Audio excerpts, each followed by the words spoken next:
The Khazari fleet hung in the darkness of space above Earth, its ships shaped like silver daggers pointed down at the blue planet below. Commander Vexthar stood on the bridge of the flagship, his 4 eyes watching the planet with absolute confidence. He had conquered 12 worlds before this one, and each time it had been easy. Earth would be no different. "Begin orbital bombardment," he said, his voice calm and certain. Around him, his officers moved swiftly, inputting commands into their advanced control systems. The Khazari had technology that humans could not even dream of. Their weapons could destroy cities from space. Their ships moved faster than light itself. This invasion would take only a few hours. Far below on Earth, chaos erupted. Military radar systems detected the Khazari ships arriving in orbit, and alarms sounded across every continent. In underground bunkers and command centers, generals and presidents gathered to watch the impossible happen. An alien invasion was real, and it was happening right now. The first Khazari weapon fired. A beam of concentrated energy shot down through Earth's atmosphere and struck a military base in Nevada. The explosion was so powerful that it could be seen from space. Within minutes, more strikes followed. Military installations, communication towers, and government buildings erupted in flames across the United States, Europe, Asia, and everywhere else. The Khazari were systematic and efficient. Commander Vexthar watched the destruction with satisfaction. His sensors showed him cities being reduced to ruins, military forces scattered and confused. The humans below were panicking, exactly as he had predicted. There would be no organized resistance. In a few more hours, the planet would be theirs. Then the Khazari broadcast their message to every human on Earth. It came through every radio, every television, every speaker that still worked. The voice was cold and without emotion. "Humans of Earth, you are now under the military authority of the Khazari Empire. Surrender immediately and lay down your weapons. You have 1 hour to comply. If you do not, we will destroy your cities one by one until nothing remains but ash and bone. Surrender now and you will be spared. Resist and you will burn." The message ended, and silence fell across the planet. In government bunkers, military leaders looked at each other with expressions of desperate determination. In homes and streets, families held each other tight, wondering if this was truly the end of everything. But humans did not break easily. Within minutes of the message, orders began flowing through military channels. Armed forces that had been scattered reorganized. Communication networks that had been damaged were replaced with older, simpler systems that did not require computers. Soldiers who had been running in panic stopped and prepared to fight. And in cities across the world, ordinary people made a choice. They would not surrender. They would survive. General Sarah Chen sat in an underground bunker in Colorado, surrounded by screens and maps and officers in military uniforms. She had been training for war her entire life, and now war had come to her doorstep. The Khazari thought they could destroy humanity with weapons. They did not understand what they were facing. "Get me every military unit still operational," she commanded. "I want defensive positions established in every major city. Use the terrain. Use buildings. The Khazari have powerful weapons, but they are fighting in an environment they do not understand. We know this world. We know every mountain, every valley, every street. We will make them pay for every inch they take." Messages went out across the planet. In Russia, in India, in Africa, in South America, military units mobilized. They had no unified command, not yet, but they had orders: defend, survive, fight. The Khazari landing ships descended from orbit, dropping soldiers and vehicles across the planet's surface. Commander Vexthar was certain that the humans would see their power and surrender. When the landing ships touched down in California, they faced no resistance for the first few minutes. The humans seemed to have simply vanished. Then the first shot fired.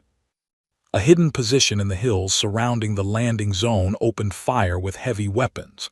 The Khazari soldiers, who were used to easy victories, found themselves taking fire from enemies they could not see. They returned fire, their superior weapons tearing through buildings and earth alike, but the humans kept fighting. They died, yes.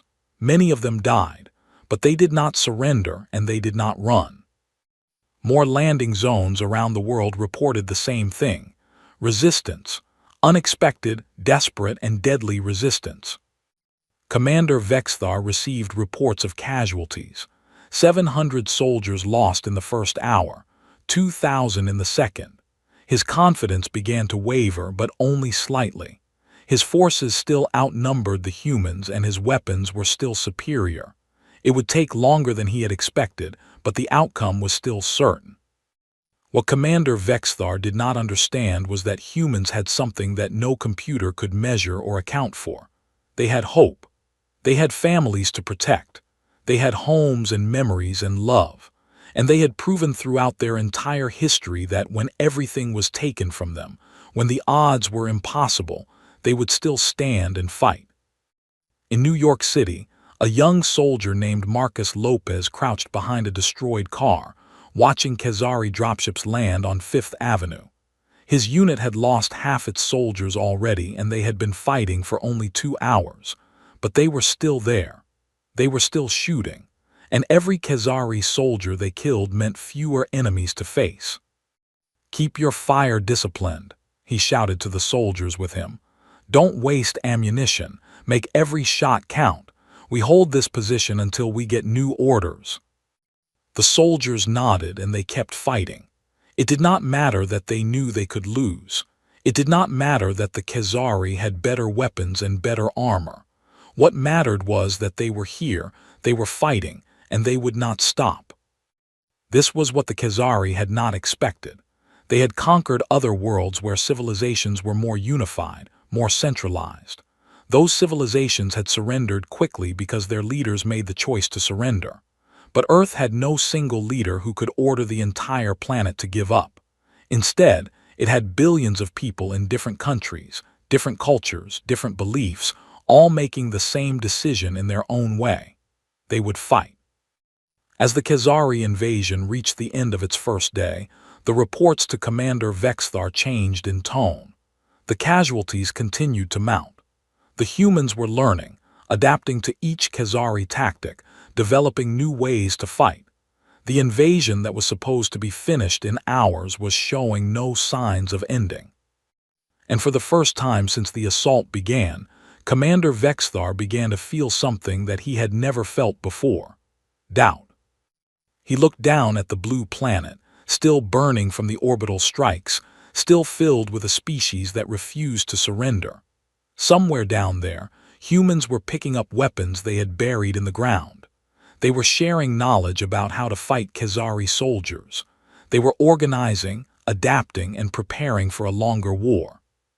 "Send a message to the High Command," Commander Vexthar said quietly. "Request additional forces. This invasion will take longer than we anticipated." But even as he said the words, he did not understand that his request would be the first step in a chain of events that would change everything. Not just for the Khazari, but for the entire galaxy. Because Earth had just proven something that no one had believed possible. It had proven that humans were not the weak, primitive species that the galaxy assumed them to be. The real war was only beginning. 3 weeks had passed since the Khazari invasion began, and Earth had become a planet of warriors. Cities that had once been centers of commerce and culture were now battlegrounds. Tall buildings were reduced to rubble. Streets that had been filled with cars and people now held checkpoints, trenches, and fortifications. But something remarkable was happening.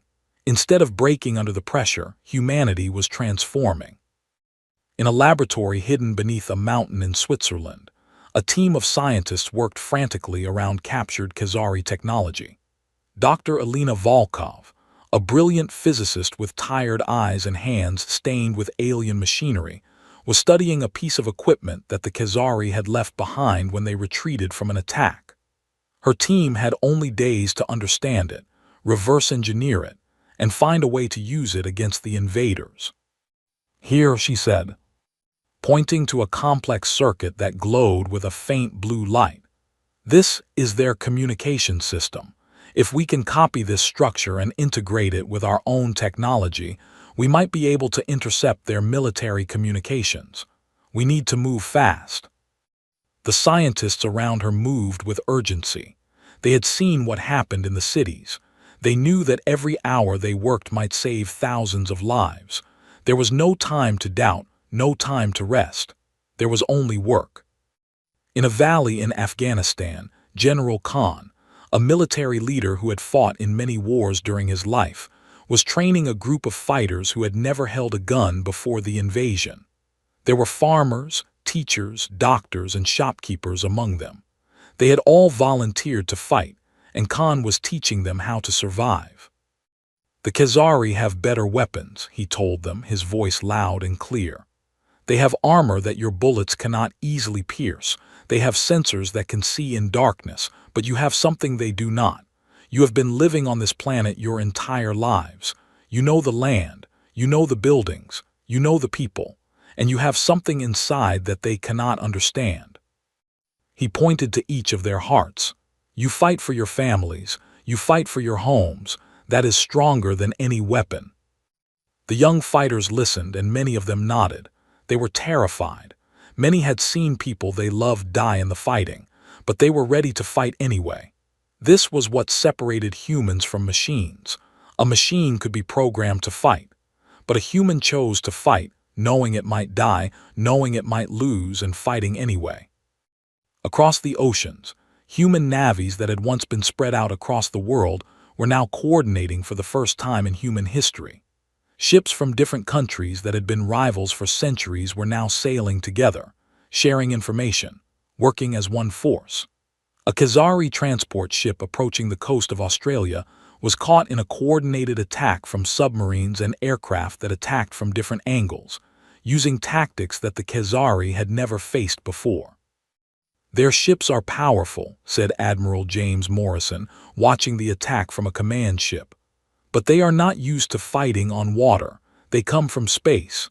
We have had thousands of years to learn how to fight on this planet. We will teach them."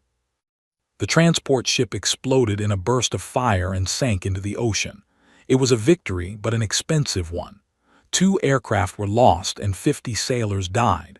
The cost of resistance was terrible, measured every day in blood and loss. But it was also measured in determination. The Khazari killed thousands, but thousands more stood up to take their place. In North America, a team of hackers and computer experts had managed to access a Khazari network. They were young, mostly, raised in the digital age. They understood computers in ways that older generations did not. And now they used that understanding as a weapon. They did not have guns, but they had knowledge, and knowledge could be just as deadly. "I am inside their supply management system," said a young woman named Sarah, her face illuminated by the glow of multiple computer screens. "Their food, their ammunition, their medical supplies. Everything they send to their forces goes through this system. If we shut it down, their soldiers will start running out of everything they need." Her team worked together, each person understanding their role. They created false orders, redirected supplies, created chaos in the Khazari logistics network. It was not a dramatic victory that would be celebrated in movies, but it was real and it mattered. Khazari soldiers in the field began to run low on ammunition. Medical supplies never arrived. Food shipments disappeared. The Khazari commanders were confused. They had superior numbers and superior weapons, but their soldiers were beginning to starve. They began to make mistakes, becoming desperate and brutal. They started destroying cities completely, trying to break human resistance through fear and destruction. But fear did not work on humans the way it was supposed to. Instead of breaking, humans became even more determined.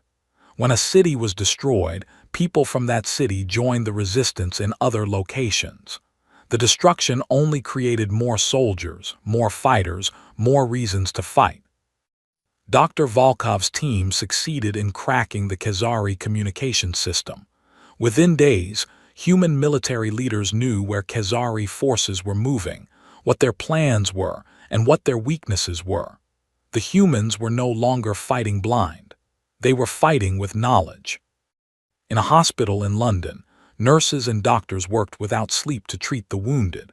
There was no medicine left from before the invasion. They were using supplies captured from Khazari medical stations, learning how to use them through trial and error. A woman gave birth to a baby while missiles fell outside the hospital. The child came into the world during an alien invasion, and the doctors and nurses protected that child with the same dedication they gave to every patient. These were the stories that defined the resistance. Not just battles and weapons, but ordinary people doing extraordinary things. A farmer grew food in secret tunnels. A teacher taught children in darkness so that humanity would not lose its future. A musician played in the rubble to remind people that beauty still existed. The Khazari invasion reached its third week, and the commanders finally began to understand that they had made a terrible mistake. They had expected a quick, clean victory. Instead, they had awakened something in the human population that would not sleep again. Every human on the planet understood now that the Khazari could be hurt, could be defeated, could be made to bleed. General Chen received reports from all over the world. The Khazari were suffering losses of thousands every day. Their forces were scattered and tired. Supply lines were broken. Communications were compromised, and the human resistance was growing stronger, not weaker. "They are beginning to panic," she told her officers. "The Khazari are losing confidence. We are not defeated. We are not broken. We are winning. It is time to move from defense to attack." For the first time since the invasion began, orders went out across the planet. Not to hold positions and survive, but to attack, to push the Khazari back, to take the fight to them. The balance was beginning to shift, and the Khazari, who had thought this would be an easy conquest, were beginning to realize that they had invaded the wrong planet. By the fourth week of the invasion, the tide had turned completely. Human forces across the globe began to push forward, reclaiming cities and territory that the Khazari had taken. It was not easy. Every street was a battle. Every building had to be fought for. But with each victory, the human resistance grew stronger and more organized. In a command center in Geneva, something remarkable was happening. For the first time in human history, a truly unified global military command had been established. General Chen from America, General Khan from Afghanistan, Admiral Morrison from Australia, and dozens of other military leaders from every nation worked together in perfect coordination. They shared intelligence, coordinated attacks, and planned strategy for the entire planet. "The Khazari made a fundamental error," said General Chen, pointing at a map with dozens of markers showing Khazari positions. "They believed that because we had no unified government on Earth, we could not coordinate on a large scale. They did not understand that we could unify ourselves when we had to.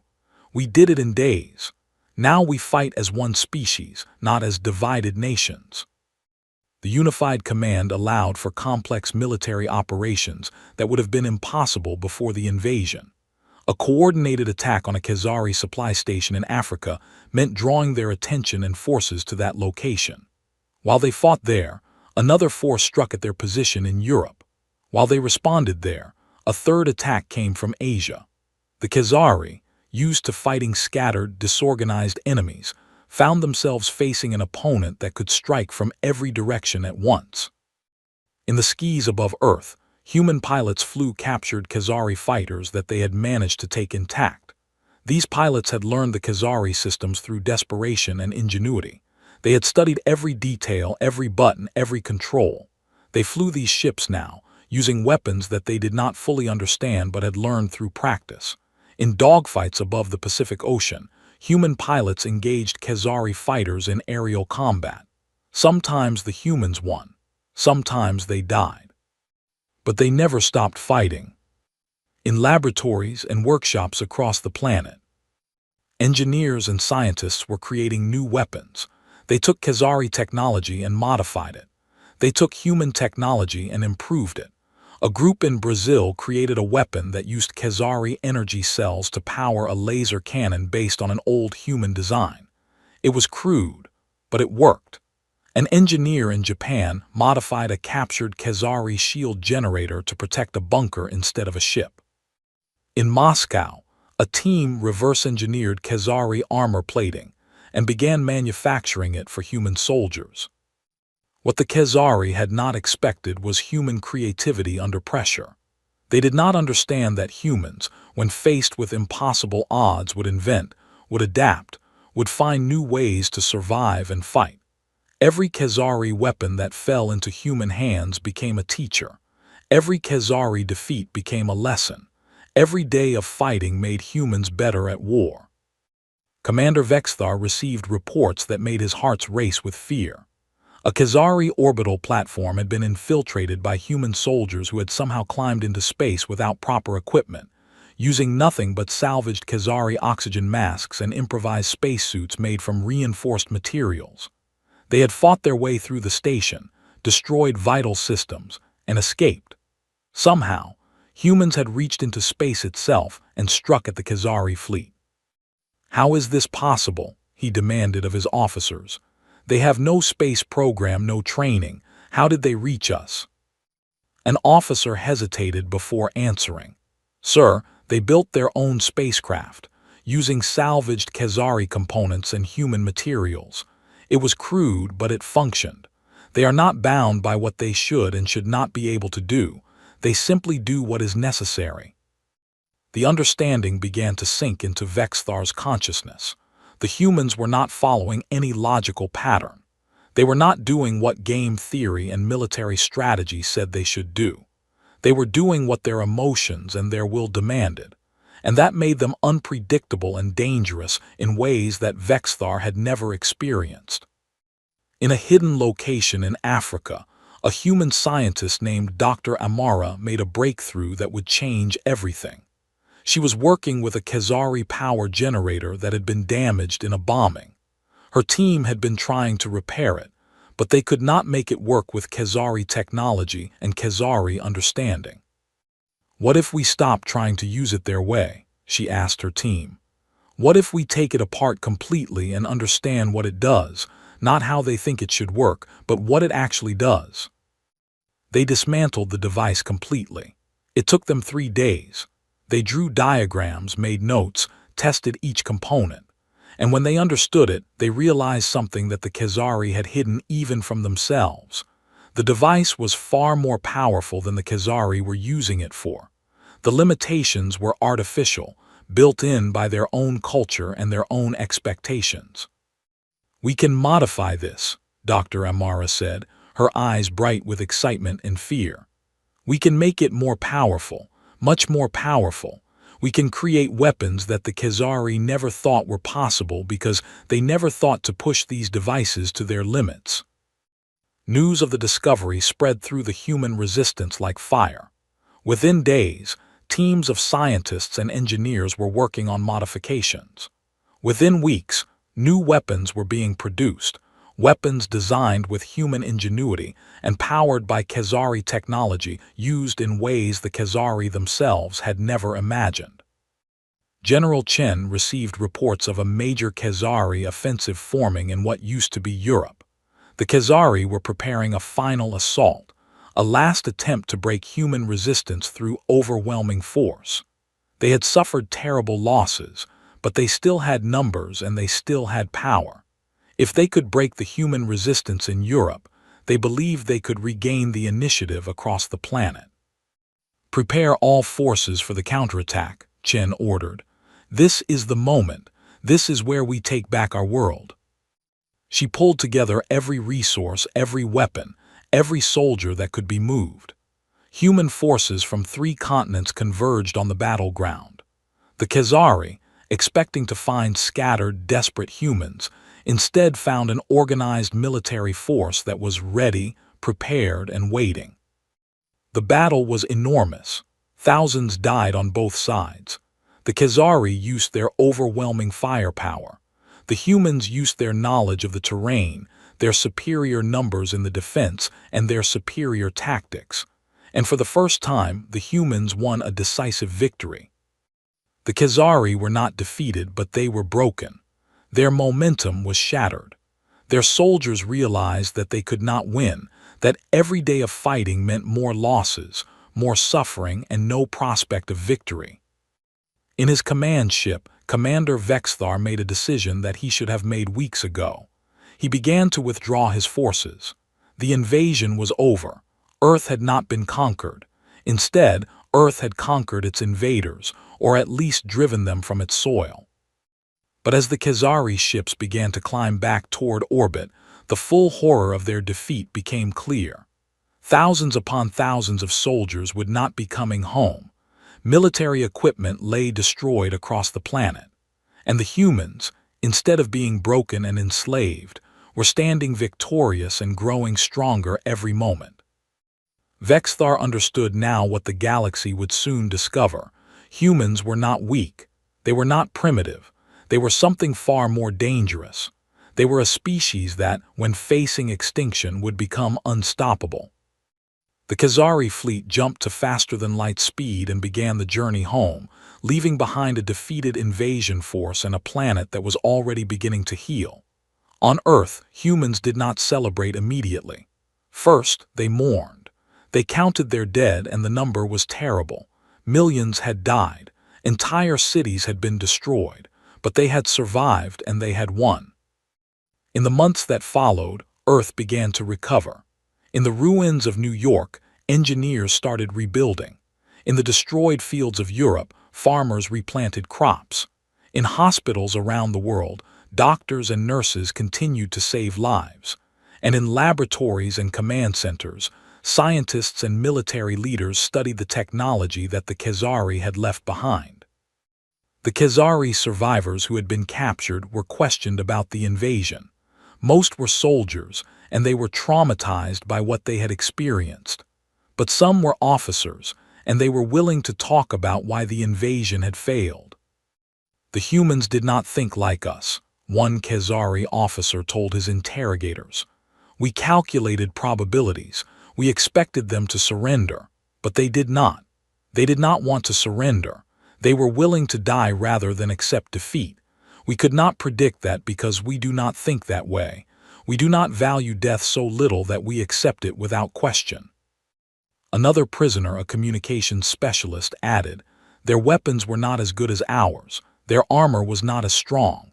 Their ships could not match our ships, but they were willing to use weapons badly, to wear armor that did not fully protect them, to fly ships that they barely understood. They did not wait to do things perfectly.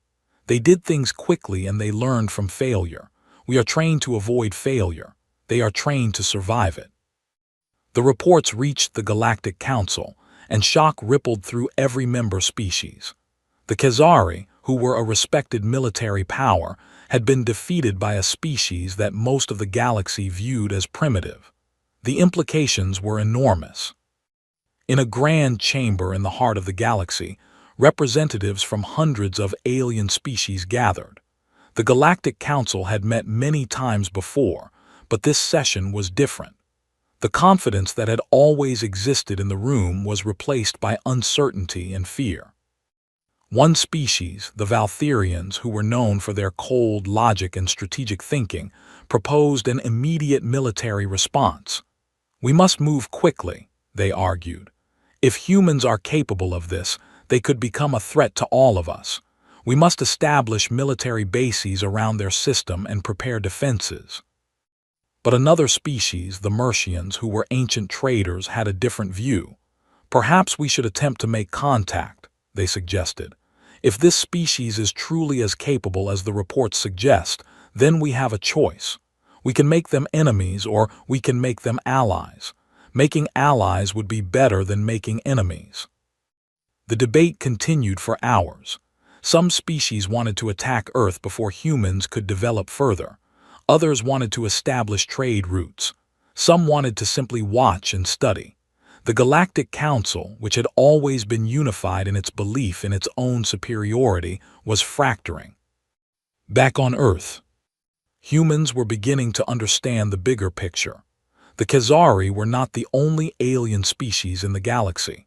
There were hundreds, perhaps thousands, and now that humanity had proven itself capable of fighting back, how would these other species respond? General Chen, now recognized as the leader of human resistance and the first commander of the unified human military, stood before the assembled leaders of Earth's nations.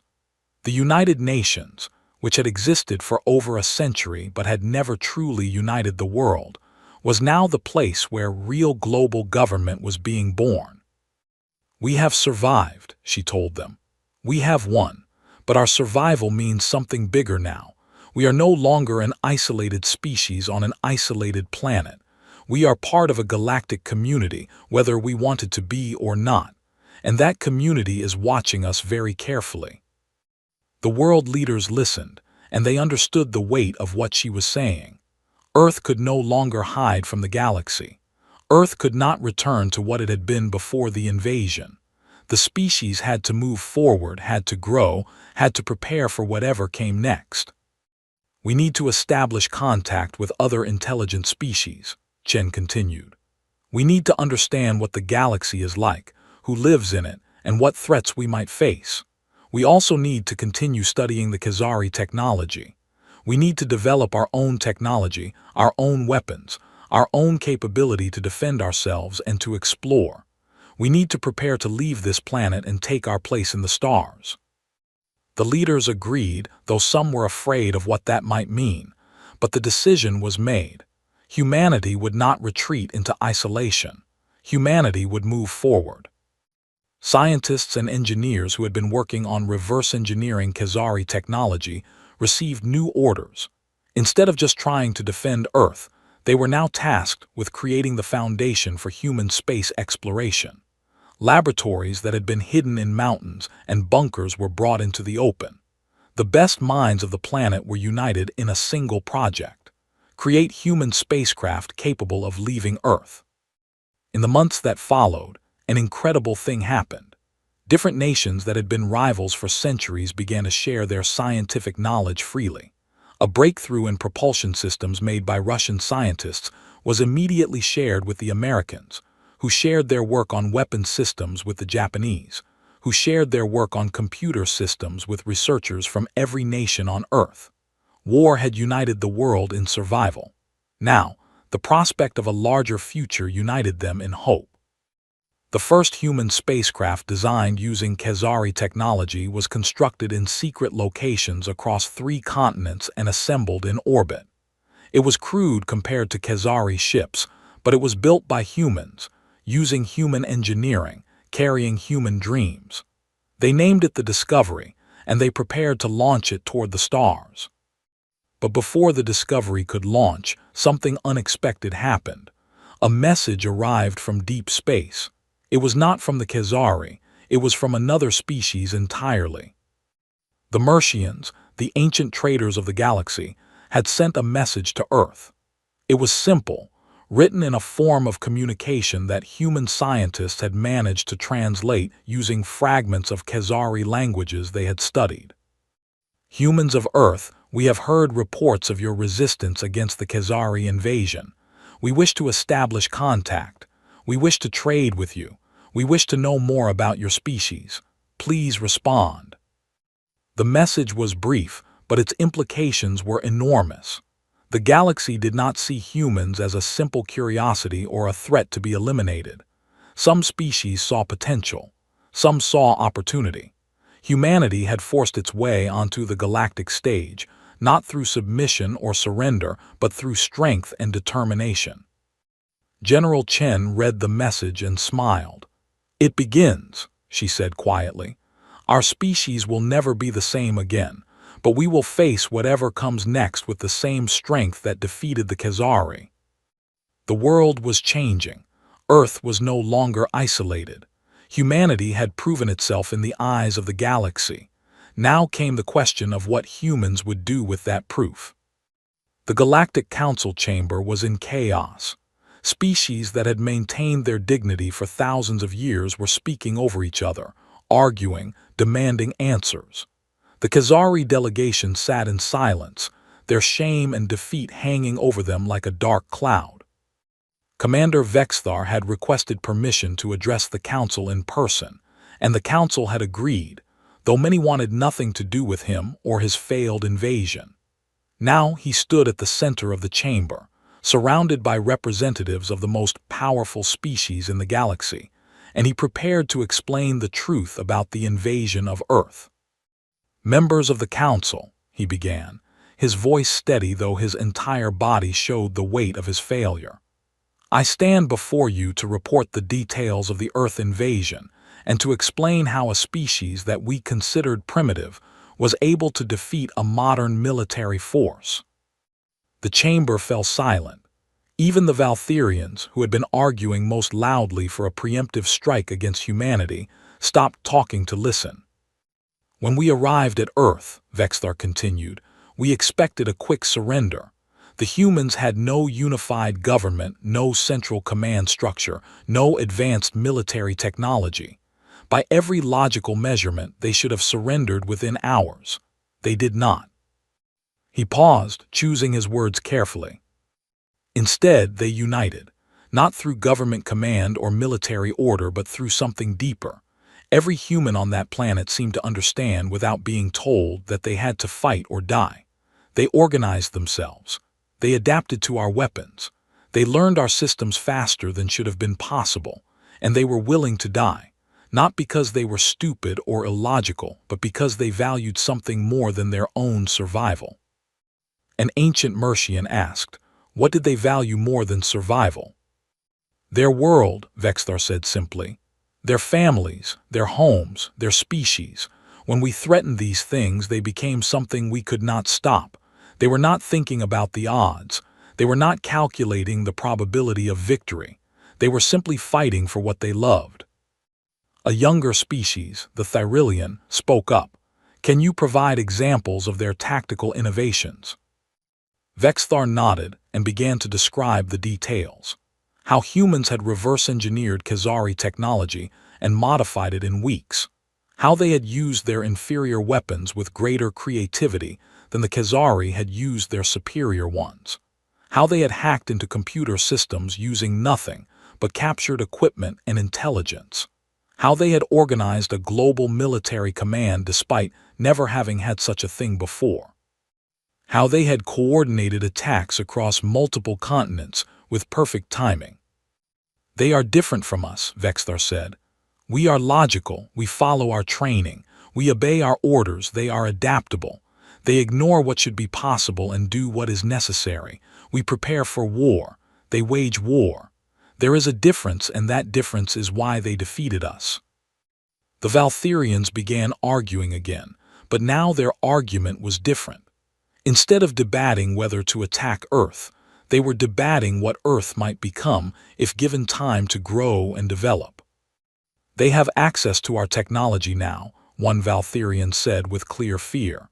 "They will improve it. They will develop their own. In 50 years, in 100 years, they could become the most powerful species in the galaxy." A Mercian response was immediate. "Or we could establish peaceful contact and trade with them. We could learn from them. Their creativity, their adaptability, their willingness to innovate. These are qualities that would benefit all species." "No," said another species, the cold, logical philosophers. "We must understand them first. We must study them and learn exactly what makes them capable of what they did. Then we can decide how to proceed." The debate continued, but Vexthar was no longer listening. He was looking at a screen that showed a transmission from Earth. A spacecraft was being launched into space. It was crude, obviously built by a species that had only just begun to explore beyond their planet, but it was functional. It was carrying humans toward the stars. "Members of the Council," Vexthar interrupted, his voice cutting through the debate. "Humans are coming, not as prisoners or as conquered people. They are coming as a new power. They are coming as explorers and traders and perhaps, eventually, as warriors again. The question is not whether we should attack them. The question is whether we should welcome them or fear them." He paused and then said the words that would change everything. I recommend that we do nothing. We leave them alone. We watch. We wait. And we pray that they do not decide to explore the stars with the same ferocity that they defended their world." The entire Galactic Council fell silent in horror. The implications of his words settled over them like a weight. They had spent millions of years assuming their own superiority. They had watched younger species develop, had guided them or destroyed them as seemed necessary. They had maintained their power through military might and technological advantage. But now there was a species that had proven it could not be easily conquered, a species that adapted faster than anyone had thought possible, a species that cared so little for surrender that they would fight to the last person, a species that was now in possession of advanced technology and the knowledge of how to use it. A species that would soon be capable of leaving their planet and exploring the stars. "What do they want?"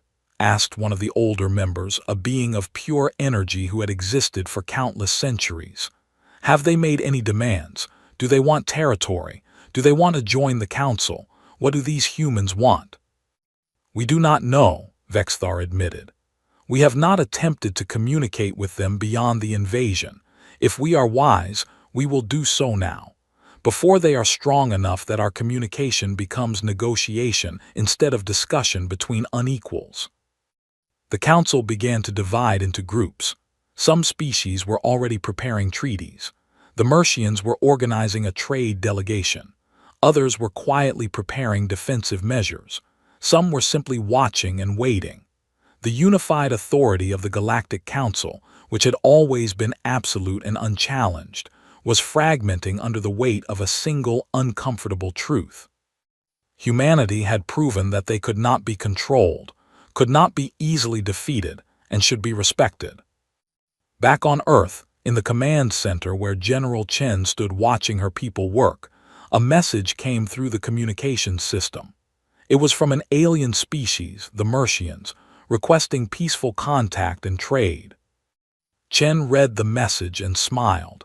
The invasion was over. The war was won. But something new was beginning, something larger and more significant than any military victory. Humanity was entering the galactic stage. "Prepare a response," she ordered. "Tell them we are ready to talk. Tell them that humanity comes in peace, but that we are prepared for anything. Tell them that we are ready to take our place in the stars." The message was prepared and sent out into the darkness of space. And as humans worked to rebuild their world and prepare for the future, the stars above seemed brighter, full of possibility and danger in equal measure. The Khazari invasion had been a turning point, but it was not the end of humanity's story. It was the beginning of humanity's journey into the greater galaxy, carrying with them the qualities that had allowed them to survive: creativity, adaptability, the will to fight for what they believed in, the strength to stand against overwhelming odds. These qualities would define humanity's future among the stars, and somewhere in the galaxy, other species were beginning to realize what they had always overlooked: that the most dangerous power in the universe was not the biggest weapon or the most advanced technology. It was a species that refused to surrender, refused to break, and refused to accept defeat. That species was humanity, and they had just announced their arrival to the galaxy in the most dramatic way possible.